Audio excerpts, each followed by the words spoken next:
When I was 12, I started a Minecraft world. There was no special seed, it was just a random world on my Xbox 360. I played it for just about 3, maybe 4 months. Yet, over the next few years, I found myself always coming back to look at it. I never actually changed anything in the world, and I would exit without saving every time I entered. But there was something so incredibly comforting about it.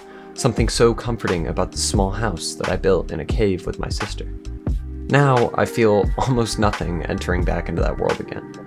Overstimulated by mods, shaders, and multiplayer, my brain cannot comprehend that this used to be all I needed to be happy in Minecraft. I was a child, the world was too large for me to even imagine, and so I could hide in the confined space of that little house in the cave. And then I grew up. Suddenly, I didn't just have an Xbox 360 anymore. I got an Xbox One, and then a PC. Whereas between 2012 and 2016, I really just played Minecraft and maybe some Call of Duty Black Ops 2, I now had access to an endless supply of games. Steam opened my eyes. I was propelled into genres that I thought I had no interest in. As I got a job and could start affording more and more games, I did just that. I bought more and more. I began noticing that I would buy a game, play it for 20 hours, and now it lay dormant in my Steam library, not going to be touched for years. When I finally noticed that, it was too late. The world was getting smaller. I no longer had a little house in a cave to confide in.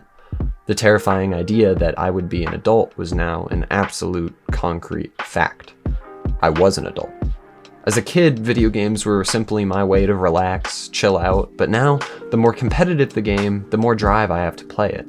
All I had to do was look at my hours and all of my games. Sure, I've got tons in Minecraft from my childhood, but in the last 5 years, my hours are really concentrated in the games that give me the most difficulty. Rocket League, Fortnite, Rust, Dark Souls. I've started using games as a way for me to feel like I'm getting good at something, albeit something that really doesn't matter all too much. I began purchasing things to become even better. My controller had a little stick drift. I need to buy a new one. My monitor doesn't refresh quick enough. I need a new one. I've started burning out from it. Sure, they're a lot of fun to play, but I miss the simple feeling of being content with less. It really doesn't have anything to do with video games, but rather everything to do with human nature. Call it a first world problem if you like.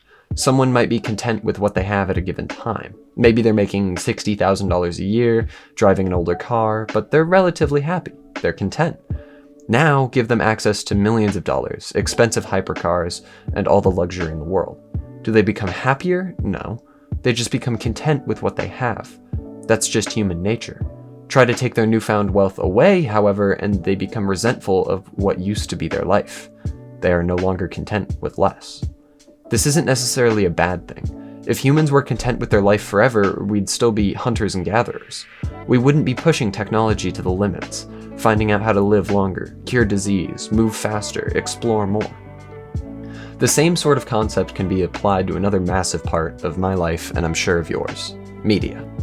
I used to be content listening to the radio, finding songs I liked, and not really caring if I didn't like it. Now, if I don't have access to my perfectly made Spotify playlists, I'm less content driving. I used to be content watching Disney Channel, where I would have to wait a week or even a month to see the next episode of my favorite shows. Now, if I can't binge watch all 9 seasons of The Office in one sitting, I'm not content. Gone are the days where I could watch one episode, have time to process what happened, theorize about what's going to happen, and be excited for it. I no longer have that capacity. Possibly the saddest one, however, is the film industry. Movies used to be a massive deal. Going to the movie theater was a big experience for me. Was it overpriced? Sure. Did I care? No. Now, it's not the fault of streaming services for this. Obviously, we needed them for COVID-19, but am I content watching movies now? No, they just don't feel the same. With the world at my fingertips, I yearn for the days of childlike innocence, of not knowing the possibility of what was out there. That house in the cave was not just a few blocks I put up so a zombie didn't kill me. It was a symbol, a motif of how little I needed to adore that game, and how little I needed to be content with life. I will never actually be content with less again, and yet I know in 10 years I will be amazed that I was so content living with what I have now. This small apartment, driving this car, working that job.